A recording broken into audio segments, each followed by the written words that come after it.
Welcome to APD's WSC webinar series for support coordinators. My name is Elizabeth Matthews, and I am here today to speak to you all about the consumer and caregiver risks and needs, and specifically those new sections on the support plan. It is just me today. I will be presenting, but also monitoring the chat box. So if you guys are sending messages throughout the presentation, I may not get to them right away, but I will do my best to look through everything at the end and address any comments or concerns that you may have. And also, if you are here for the continuing education credit, I will have all of that information to you at the end of the call. So I'm going to do a quick look at the chat box, make sure that people are able to hear me and see what's going on, and then we'll get started. Okay, so today's presentation is on consumer and caregiver needs and risks. Specifically, I will take you through part of the support planning process and completing sections of the person-centered support plan. So take your notes, bring your questions. I will do my best to address them.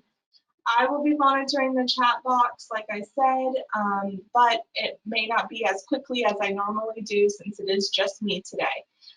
This training is also going to have some interactive moments. So we have some poll questions, we have some chat box conversation. So please join us in that conversation.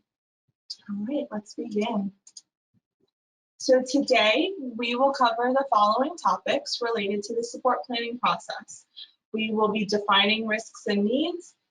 We will identify strategies to meet those assessed needs. And then we are going to develop the other risks and needs related to me and needs, risks related to my caregiver sections of the support plan. The person-centered support plan was recently updated, as you all know, to include these new subsections titled Other Services Needed for Health and Safety. The two new titles, are Other Risks Needs Related to me and Risks Needs Related to my caregiver. So that's what we're going to be focusing on today. Please remember, the information in this training is meant to provide a framework for understanding how to fill out the person-centered support plan. This training is not meant to be the only source of understanding regarding how to address specific needs and significant risks. Developing strategies to mitigate risks is nuanced, and you should be unique to your client. The examples provided in today's training are presented as examples only and should be used and should not be used as the only option for a client. So an important element of the support plan is that it clearly identifies the individual's needs and any significant risks present in their life. While it's important to support an individual to pursue their dreams and goals, what would happen if you ignored their obvious needs and potential risks in their life? I'll ask that again. What would happen if you ignored their obvious needs and potential risks in their life? Use the chat box. Let me know what you think.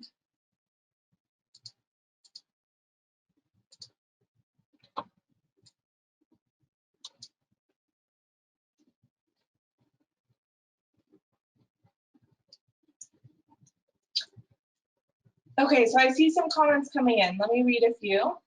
The client may not meet their ultimate goals. They may become ill. There could be harm that comes to that consumer. It could become a neglectful situation. The consumer might be in danger. Their health and well-being might be in danger. Yes, these are all very important things that we need to be considering. Thank you so much. Okay, the person-centered planning puts the individual at the center of their life choices. You all know this. It means that there will always be a certain amount of risk related to these choices. You cannot eliminate risks completely, but as the WSC, you do ensure that the person's health and safety is fully maintained. So one critical part of support planning includes identifying significant needs and risks that impact the individual and identify strategies, plans, and follow-up steps to address them. It is critical to address those needs and risks. When health and safety needs are not addressed, as you all just mentioned, serious consequences to the client or to others can occur. Information about needs and risks may come from the consumer, his or her legal representative, caregivers, the QSI, incident reports, medical case manager reports, doctor recommendations, behavior analysis reports, really any other documentation that is surrounding the individual.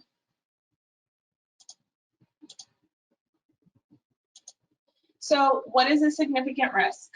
A significant risks are needs that, if not addressed, could result in institutionalization, medical attention, legal action, or place the individual or others in danger. And what is a caregiver risk? A caregiver risk are needs of the caregiver that, if not addressed, could result in institutionalization, medical attention, legal action, or place the individual or others in danger.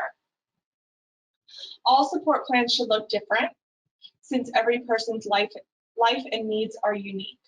For those living in the family home, caregiver needs and risks need to be monitored closely and are documented annually on the individual's support plan. Over the course of the training, we will explore those sections of the support plan that focus on the individual and also their caregiver. The WSC has an important responsibility to make sure that the individual and his or her supports understand potential risks, how those risks impact the individual and their decisions, and what strategies are available to minimize them. If someone in the individual's circle of supports has a significant risk or need, that could impact decision making. So the support plan has sections related to significant needs and risks, and the specific areas include develop strategies. The main sections for this type of information are the other services needed for health and safety with the 2 new sections, backup plans for my critical needs and risks, personal rights, my health, equipment and supplies, and the personal disaster plan. So this is a screenshot of the sample of the new other risks needs related to me section. When completing this section and any other section on the table, the WSC will expand on the identified needs and risks by providing specific details about the individual. The QSI does not auto-populate the 2 new sections, as the items identified here are not scored on the QSI. Now let's review what each box on the table should include. Identified need and risk. So this section, you're going to review the individual's QSI, the previous support plans, provider documentation, historical information, and then you're also going to speak with the individual, circle of supports, and providers. Once you've identified a need or risk, you'll just check that box. The specific issue and measures in place to address or minimize the risk. So this is where you provide a brief but specific description of the need or the risk. It is necessary to describe exactly what is going on so that the people who read the support plan know what's happening. One-word answers, copying the QSI score descriptors, or generalizations will not be enough to give readers a full understanding of what the specific issues are being addressed. When you fill out this section, ask yourself, is this information clear? Does it give someone a good understanding of the individual's actual needs and potential risks? This section is also where you will list the strategies in place to address the risk or need. So these strategies or procedures can be verbal agreements by members of the person's circle of supports. It could be formal documentation, such as a safety plan, a behavior implementation plan, or a nursing care plan. Be sure, if it's one of those things, be sure to note the name of the document and that it's clear where to find that specific information or the strategies so that the staff can follow it. Service and support. This is where you identify who or what entity is responsible to address the need. This could be a paid or unpaid support. If more than one person or entity is responsible, you can list more than one person. Again, the supports listed here should tie back to the specific strategies described in the previous box. These details are very important so that all providers are clear about their responsibilities. And lastly, the source of support. This identifies how the source is funded. In APD iConnect, it's a multi-select menu, so you can select multiple funding options. This particular screenshot is from a PDF, so unfortunately it doesn't show the multi-select option, but when you're filling it out in iConnect, you will see that. Okay, I'm going to pause just for a quick moment. Does anyone have any quick questions before we get into some more detailed information?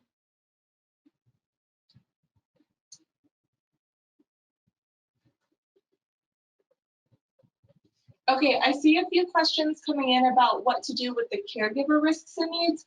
I'm just going to hold off on those questions right now because we actually get into that in a few slides. So I think that will be addressed later.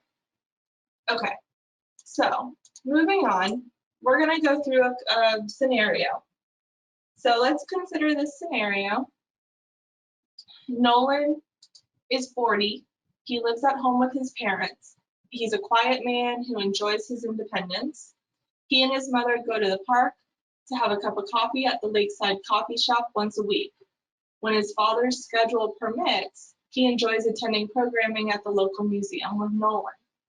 Sometimes Nolan meets up with a small group of friends at the mall, and nightly, Nolan welcomes his support staff for dinner. Nolan makes the salad and sets the table. After dinner, Nolan prepares for the following day, checking his calendar and picking out his outfit with prompts from his support staff. By 7 o'clock, he says goodnight, he settles down to watch Jeopardy and the nightly news, and then he showers and goes to bed by 9. So if Nolan was your client, what questions would you ask to identify any risks or needs? Let me know, drop them in the chat box.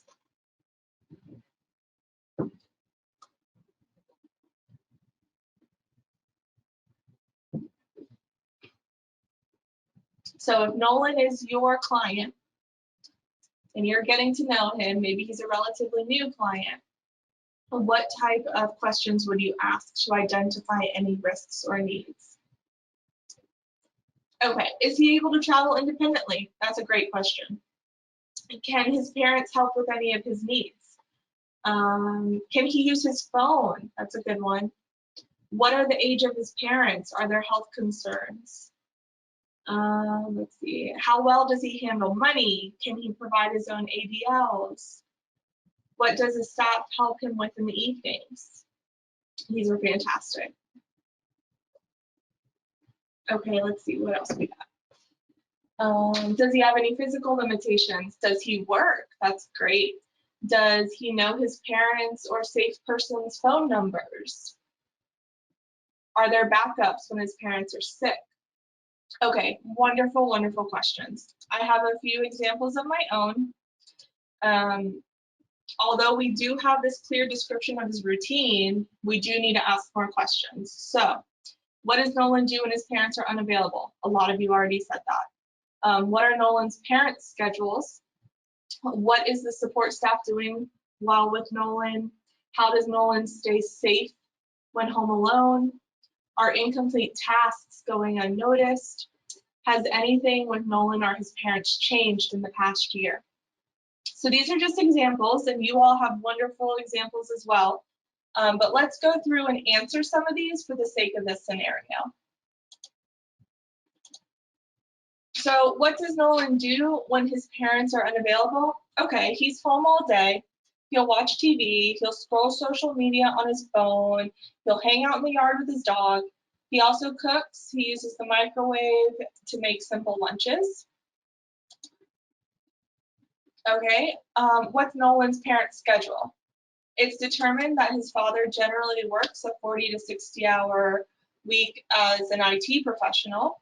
His mother is retired and on disability due to a car accident 3 years ago. She has had numerous surgeries on her shoulder and one major surgery on her hip. She's unable to lift her right arm above her head, and at times she is unable to bear weight and must be in a sitting position. And how does Nolan stay safe when home alone? Okay, so based on a review of documentation, you discover that Nolan tends to forget to complete his laundry and other tasks. He doesn't always keep his phone charged. His forgetfulness at times has left him unreachable since his phone battery dies. So now that we know a little bit more about Nolan, what are the risks that you can identify? Go ahead and put those in the chat box too.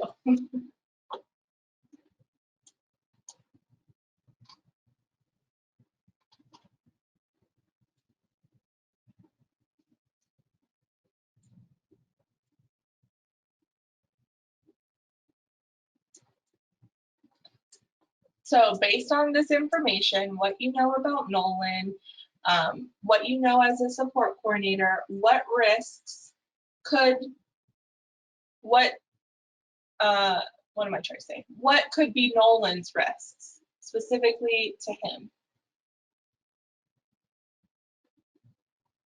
It's not being able to call for help.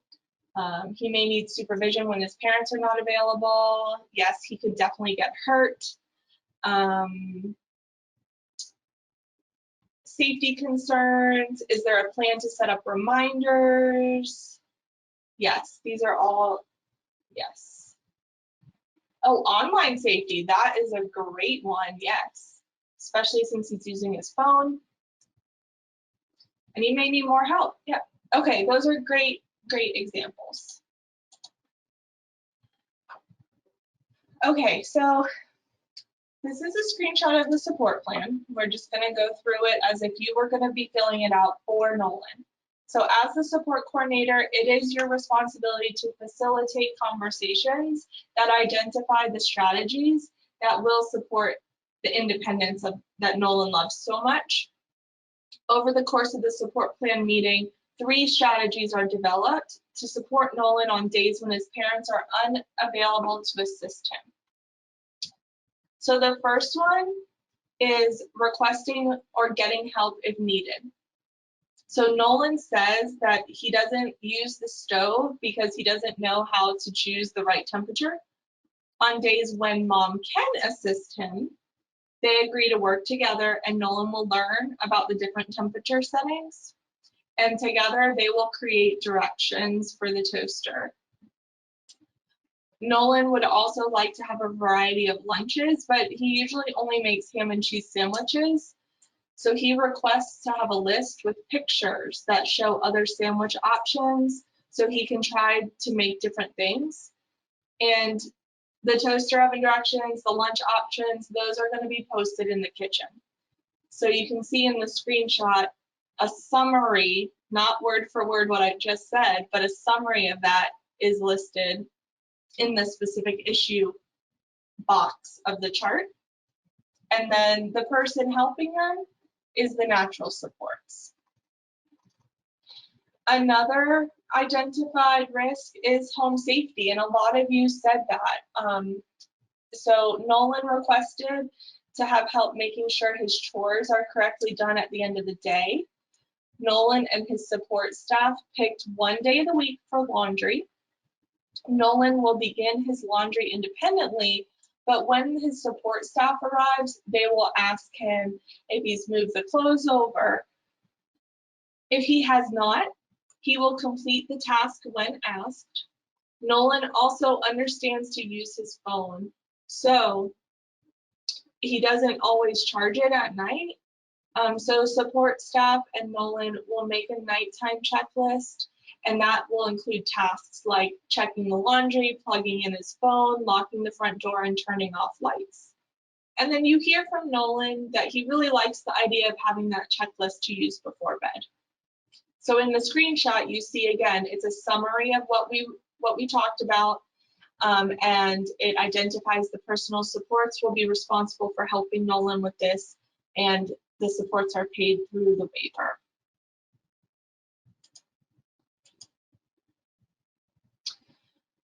Okay, so there is a third strategy. It's captured in a different section of the support plan. This would be in the backup plans for my critical needs. And this is because if he loses his general mode of transportation, Nolan needs a backup plan. So when you're talking with Nolan, he expressed that he gets upset when he can't go out and socialize with his friends, if his mom is unavailable and if his dad's not home. So he said he likes his freedom, but he doesn't know how to get around the community without his parents. So the two of you start working together, you research community transportation options, you look at the buses, the taxis, Uber, Lyft, all those options in his area. And Nolan said he likes the idea of using Uber because he can use his phone to schedule his rides. So you and Nolan work together, you download the app. Nolan and his support staff work together on scheduling rides, learning how to use that app and how you set up the rides. And then Nolan's parents will ensure that there is money in his spending account to cover the ride fare. So in this screenshot, you see, again, there's the summary of the backup plan and then the strategy using technology and Uber as his backup plan for transportation. Okay, so I have a poll question for you all before we move on to the next slide. Let me get that launched for you.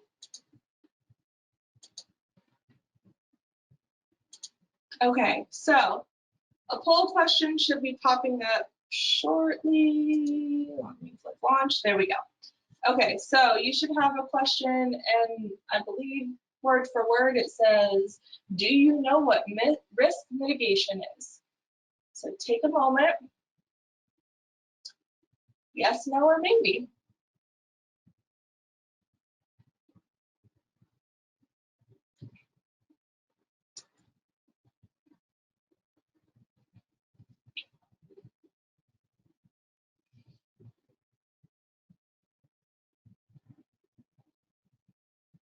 And it could be any risk mitigation. So not necessarily related to support coordination, but in any field. Risk mitigation is it's a very broad term, and it can be applied to many, many things.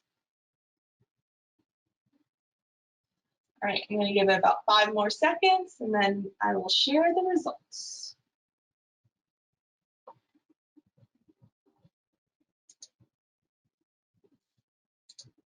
Okay, so 60% of you said yes, you know what risk mitigation is. So great, this will be a review for you.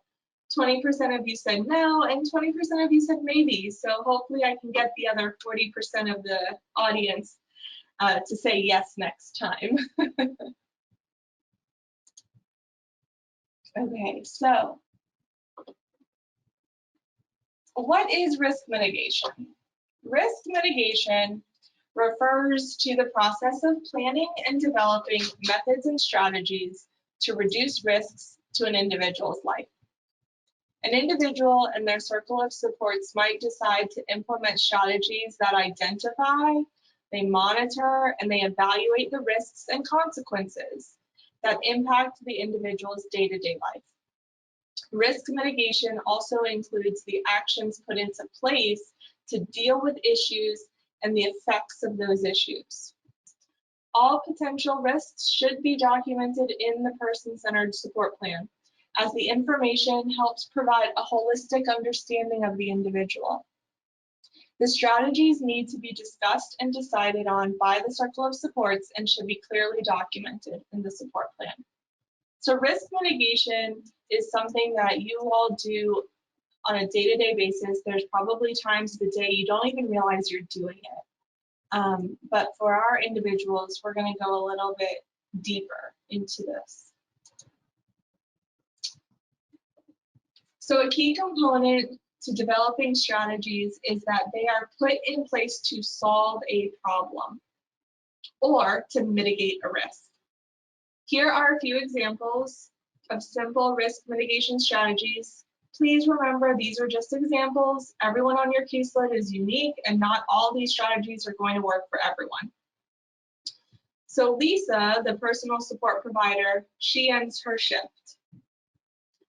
When a provider's shift is ending, the provider could remind the individual who lives independently to lock the door behind them when they leave.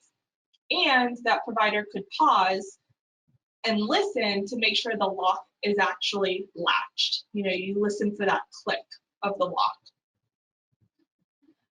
Okay, Kevin smokes in bed. If an individual smokes in bed, probably wise to discuss fire safety, tobacco awareness, weigh the pros and cons of the risk of smoking and fire. You probably want to teach that individual about smoke detectors, help the individual install them.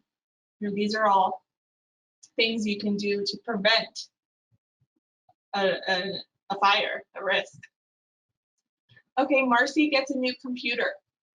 What can you do for Marcy? You can teach her about the computer, internet safety, how to turn on the mic, how to turn the mic and camera on and off. Clearly, I needed a little help with that this morning because I couldn't get my microphone working. And regularly discuss abuse, neglect, and exploitation in the context of social media and dating sites and message boards and all of those fun things. Sean, he was recently diagnosed with diabetes. So what can you do? You can locate and share public health seminars offered by hospitals, wellness centers. You can reach out to state programming to individuals with health concerns. You can ensure there's proper nutrition, education, and health management in place. So what do you do if you need assistance with identifying or developing strategies? If you see a significant need, but you're not quite sure how to address it, your first step would be to reach out to other people. So reach out to the behavior analyst if there is one, nursing staff, group home staff, physical therapists, all the other people in that person's circle of supports, and figure out the most effective strategy. You can reach out to the APD office and get in contact with someone there for assistance. What do you do if there's a long-standing risk or need and it's not being addressed? So you've done your contact, you've tried, you've put things in place, and things are still not getting better, then definitely reach out to APD, let us know what's going on, get that guidance, the assistance, so that we can make sure that the client is not put in any risky situations. Okay, we're going to go through another scenario, and this is Katherine. So Katherine is 22, and she lives with her mother and her 15-year-old sister. She loves to socialize with her neighbors and her family. Katherine attends a local day program where she enjoys creating art, which she sells at craft shows and farmers markets. Katherine is not able to walk or transfer on her own. She ambulates primarily with her wheelchair and needs physical assistance to complete her personal hygiene tasks. Last March, Katherine's mother's work schedule changed. She used to work only the day shifts, but now 3 nights a week she works the night shift. Catherine's sister plays softball and just joined the yearbook club at school.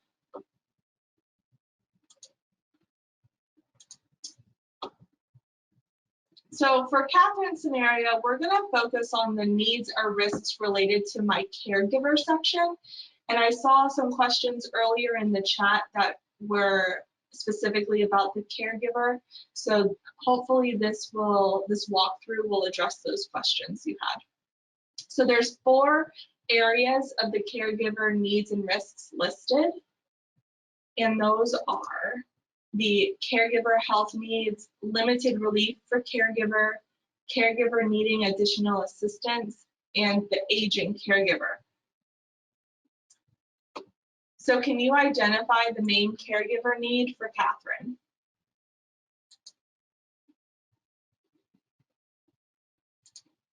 Let's see, let me get my chat box open.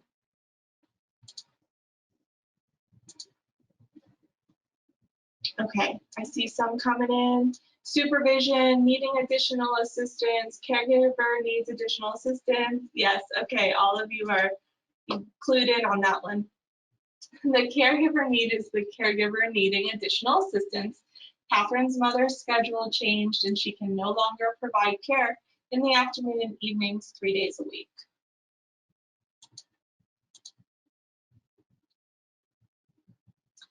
So let's look at the caregiver needing additional assistance. The specific risk is that Katherine is left alone numerous times a week without transportation or support. She could fall and have no way of helping herself. This, as you all know, is a health and safety risk. After speaking with Katherine and her mother and reviewing the ADT quarterly reports and the personal supports logs, you discover that there have been days where Katherine does not have a ride home. She has asked for rides from her friends' parents in those situations.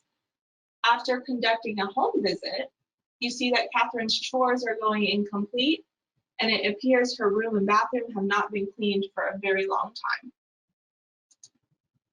time.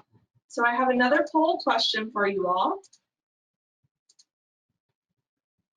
So this one is, what strategies need to be in place to address Katherine's needs and potential health and safety risks?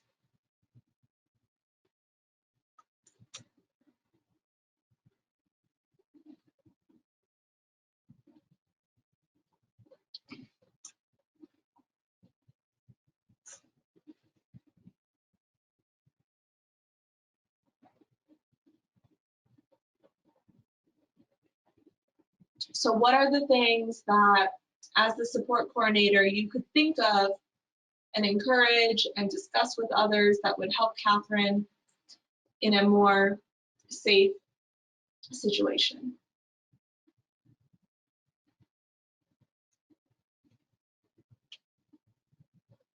Okay, I'm gonna give it 5 more seconds. And I'm really happy with your answers. Yes, the answer is all of the above. So great job, everyone. There's lots of things that we can do to help Katherine out.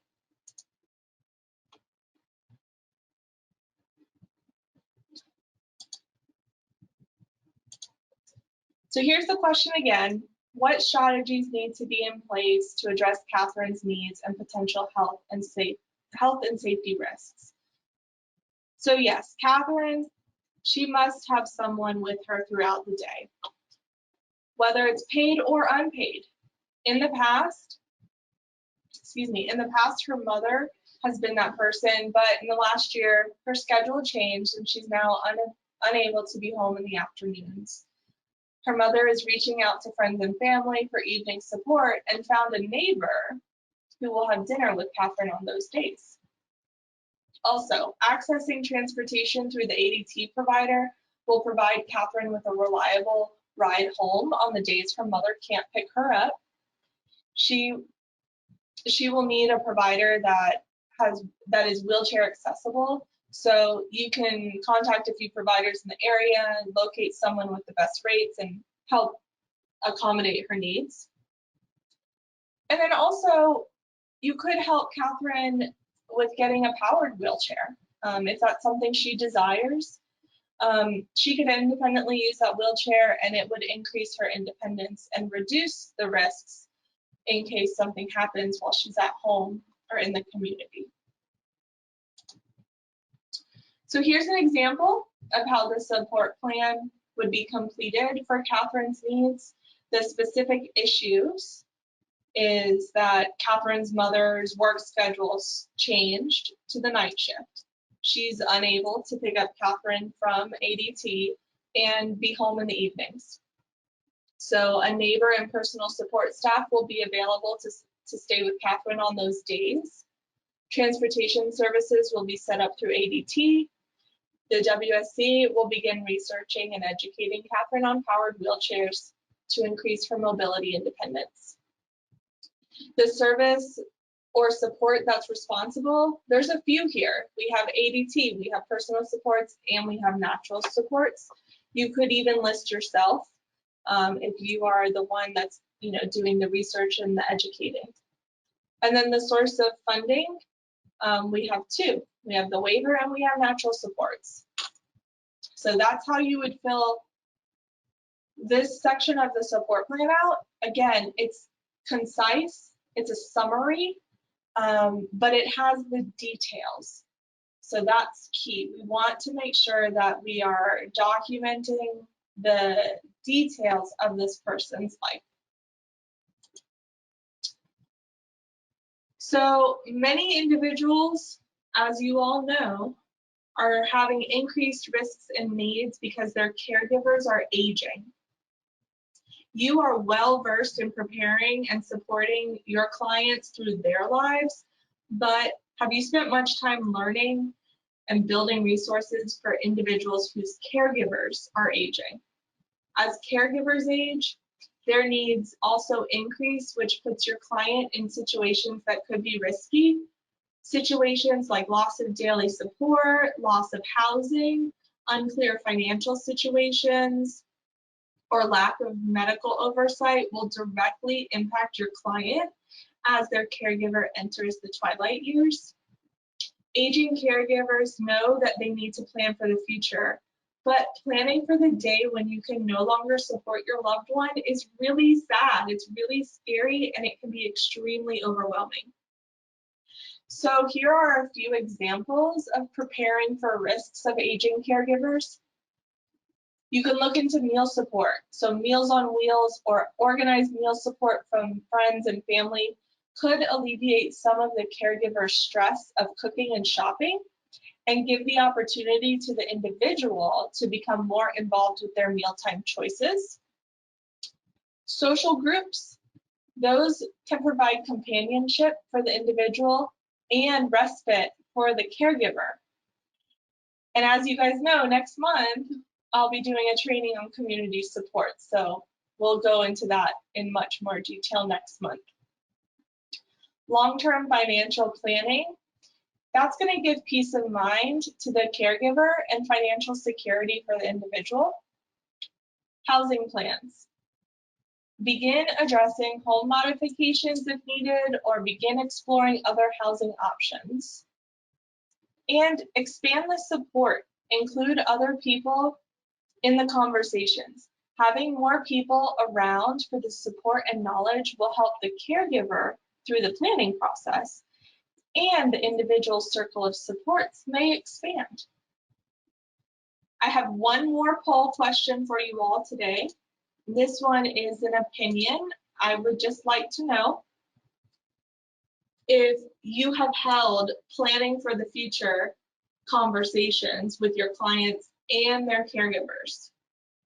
So when you know you have caregivers who are coming into old age or have major medical concerns, are you talking to them about that? Are you giving them suggestions of how we can support them long term?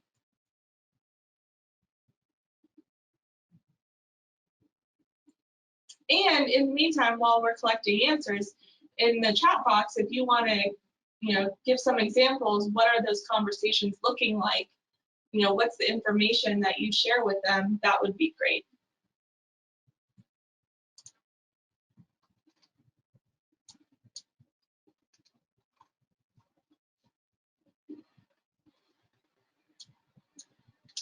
Okay, so I'm going to close this up. I hope you all are pleased with the responses. So 89% of you said yes. So that's wonderful. That makes me feel really good.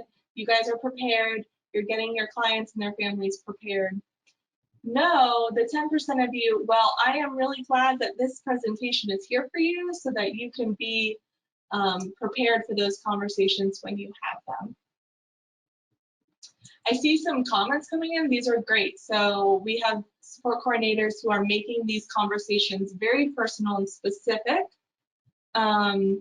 They're talking about what happens when a caregiver is hospitalized or unavailable. Some people are having clients who the clients are telling them what the plans are. So they have people out there who are forthcoming with their information and what they want to happen in the future. So yeah, these are all great. These are wonderful. I'm really glad these conversations are happening because I think it's just becoming more and more common, and we need to be prepared for that. So when you're having these conversations with your clients, you actually document them in the support plan. And what you can do is in the backup plans for my critical needs and risks section, you can write about the long-term planning. So this is an example for Katherine in the scenario we were just working with. So the long-term plan for living in the family home. So we find out Katherine has a brother who lives out of state. In the event that her mother is no longer able to provide care for Katherine, her brother has a power of attorney to assist. And the long-term plan is that Katherine will continue to live in her mother's home permanently. Ownership of that home will transfer to Katherine and her brother. And we know Katherine can be successful with personal supports in this living setting. And some of the specific strategies to this would be that Katherine's brother would be included in the future planning for Katherine. Katherine's family is setting up a trust account, but they're still reviewing things with the attorney to make sure that Medicaid eligibility is not impacted. And of course, the personal supports will continue. So if this particular section, the backup plan section of the support plan, is something that you would like more training on, just send me a message in the chat box. Say something like, yes, more training on backup plans, please, because we're working on the schedule for next year.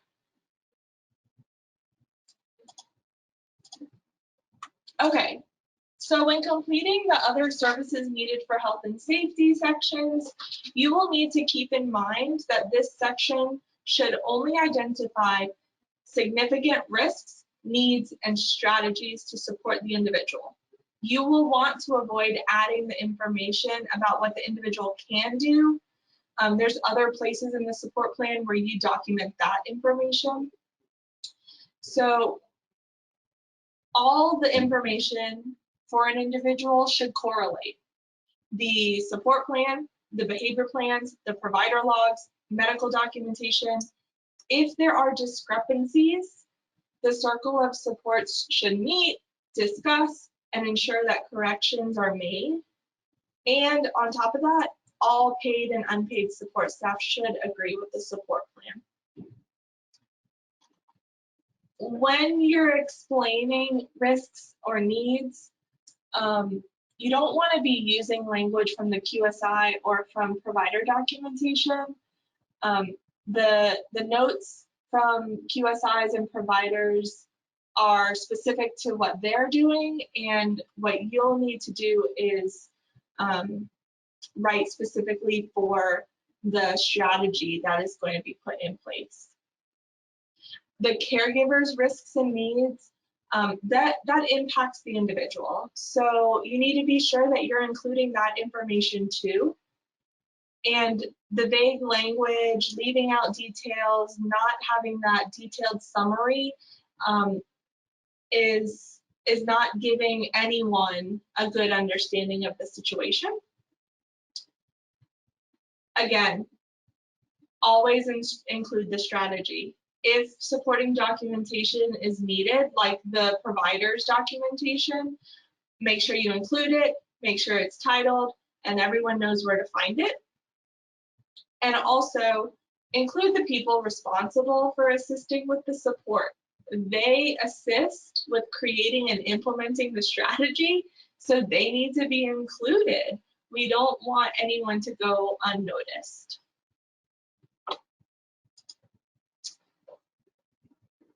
In conclusion, we're coming to the end of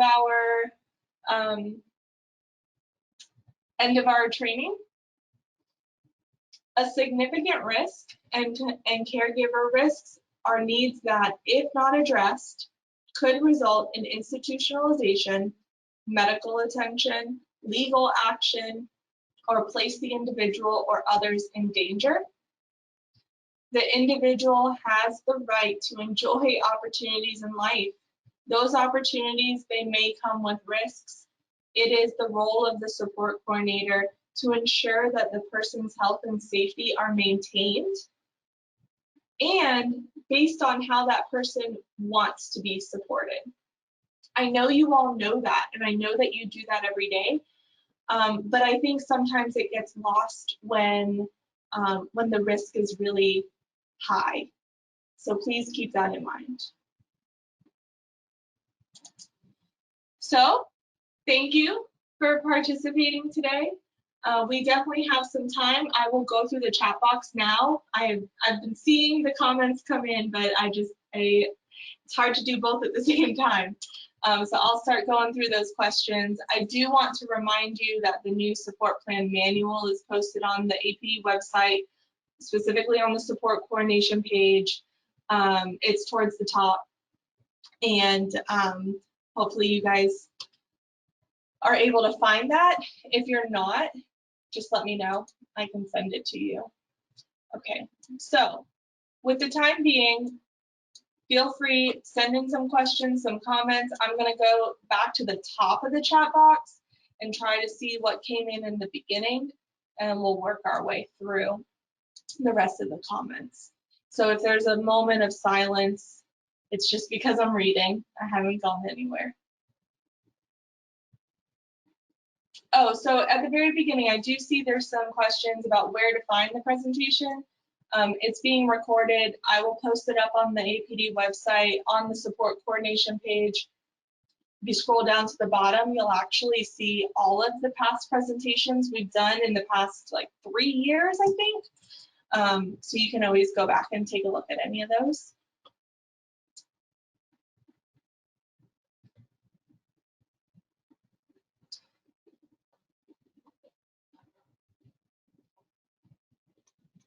So I also see some questions about just functionality of the support plan in iConnect. I understand that there is some questions and concerns that have come up recently. My suggestion to you all would be reach out to your regional office, let them know what's going on, and they can walk you through some of the issues. Also, we are aware of some of the other issues. So as time goes on, we will do things to better this form. Okay, so questions specific to this training today. Let's see, I have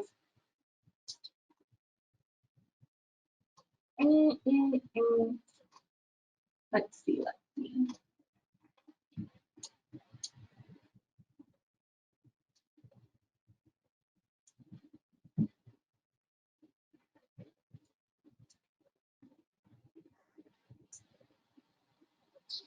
Okay, so I see this question. We are not addressing the QSI answers in the risks assessment Or do we need to address all the questions? I believe is what this person is writing.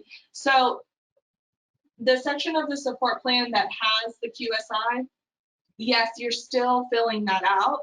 And you can use the tips from today's presentation to fill out all the sections.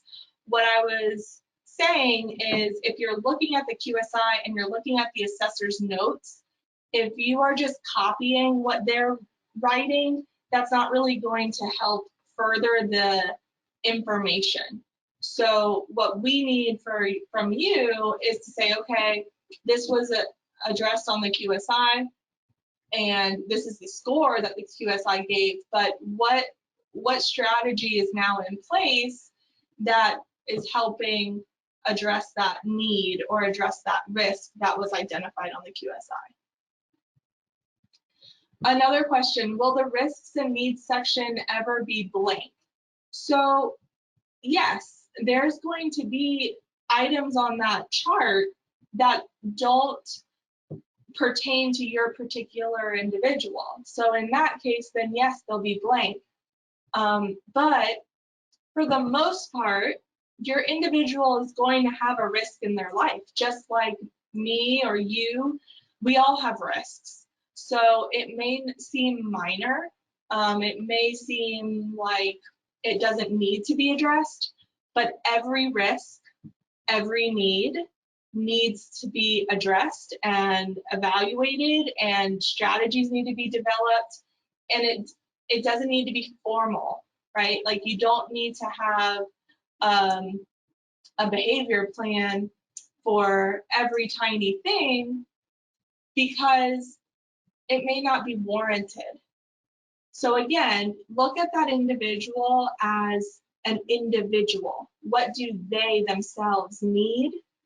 And how can we put those things in place?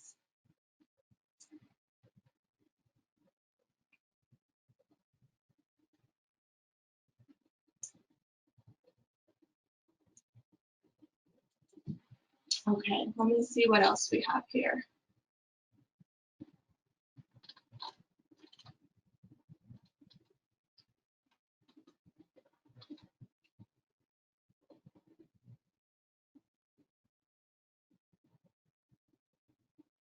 So I do see a lot of people were just commenting and saying that they want more training specifically on the support plan. Since we have the chat box open, go ahead and just put in the chat, like if there's a specific section you want us to focus on or a specific skill, and we'll take a look at that. But it's good because I can look at the chat outside of the training and really dive deep and see what we can do for that.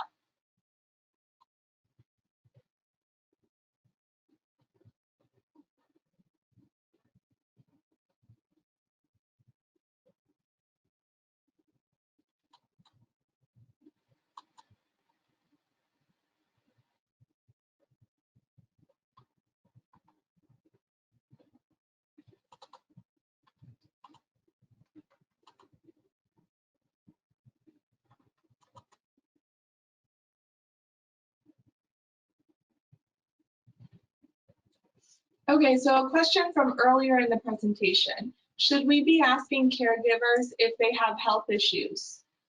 Or should we ask if there are any risks that we should know about? So how much detail do you put in a support plan about a caregiver's health? In that situation, you guys know the families the best. So if you are working with a family that is a little bit more forthcoming with information, then have that conversation. What they want to tell you,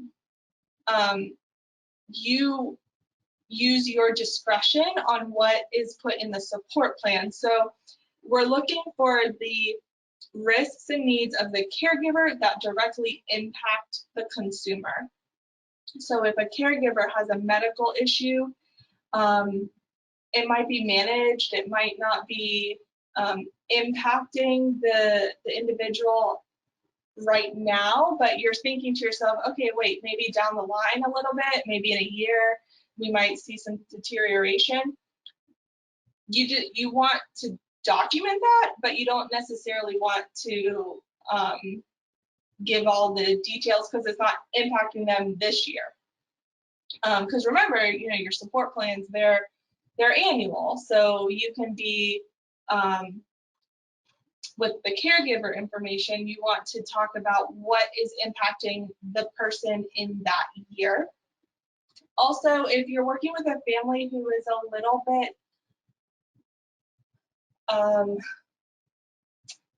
bit more private, they may not be as forthcoming with information, you might have to pull a little bit out of them and let them know, hey, if you have something going on, it really could impact your loved one.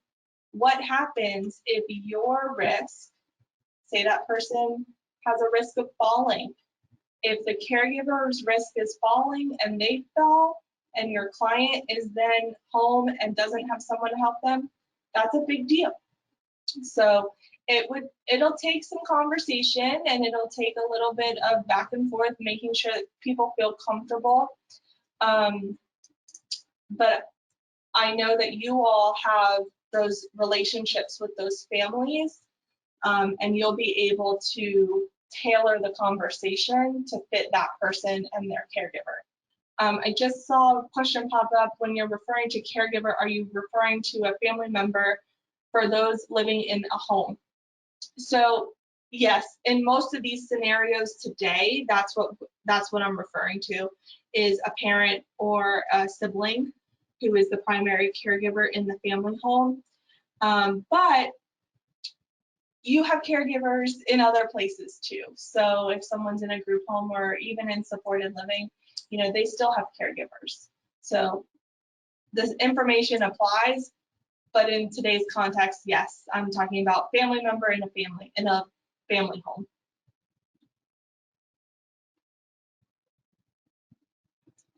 Let's see what else popped up.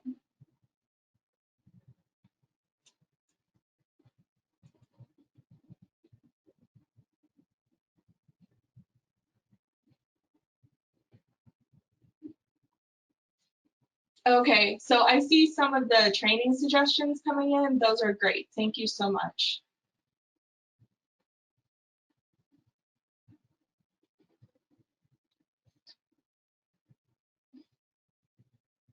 Okay, this is actually going to be the last question because I just realized that we're right at 11:30. So if a risk is already addressed in the QSI section, do we need to identify it again? No, because if it's in the QSI section and you fill out that part of the table in the same way that we were discussing today, then the information is going to be there. These two new sections are there to capture information that would not be captured on the QSI. So like if you have an ambulatory risk, it's going to be captured in that ambulatory section of the QSI. So of course, we want to make sure everything is captured properly and in the right place. And if it's already somewhere else, then move on and put new information in new places. Okay, so I'm going to wrap up for now. The chat box is still open, so keep sending stuff in, questions, things like that.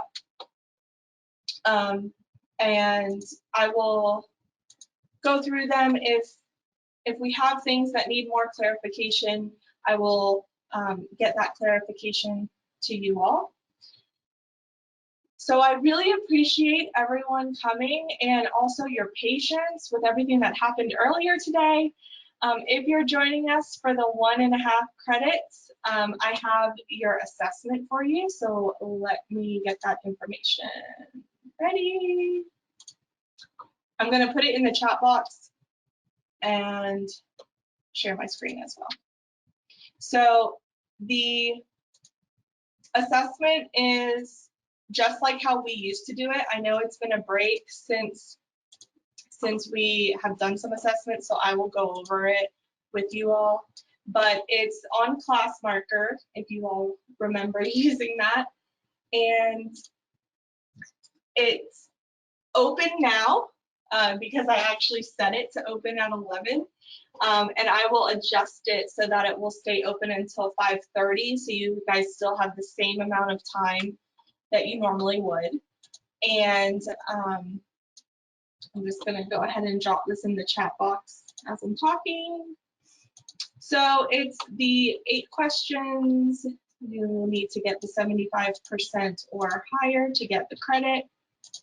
The certificate is emailed to you after, and save that certificate. It has all the information on it for your reviews, and that is your official documentation that you received credit for joining this training. So I appreciate you all. Thank you all for joining. I will leave this up for a couple of minutes, let everyone capture what they need to capture. The recording will probably be up late this afternoon or early Monday. And the assessment, like I said, I will adjust it to be open until 5:30 to make sure you guys have plenty of time to get that done. Thank you all. Have a wonderful Friday. And I hope you all will join us next month on December 10th. So